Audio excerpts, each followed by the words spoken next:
nakaligtas sa mga Dabawenyo sa mahal na presyo ng petrolyo. Ang ibang gasolinahan nagsara dahil wala na raw supply. Para sa update, magbabalita si Bril Montalvo mula sa Davao City. Bril?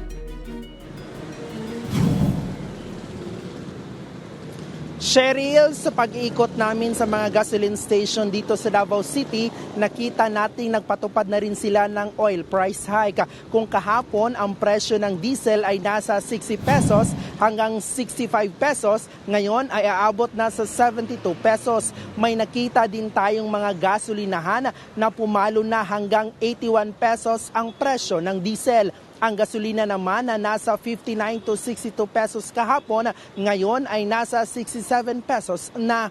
May mga gasolinahan din dito sa lungsod na nagsara na simula pa kahapon dahil wala umanong delivery galing sa kanilang mga suppliers. Ang ilan naman ay nananatiling bukas, nagpapa-discount ng hanggang 3 pesos kada litro ng gasolina at diesel para sa mga jeepney drivers lamang. Cheryl, tuloy-tuloy naman na nag-inspeksyon ang Department of Energy Mindanao Field Office sa mga gasolinahan dito sa Davao City. Siniguro nila na tama at sakto ang pagpapatupad ng fuel price adjustment sa mga produktong petrolyo.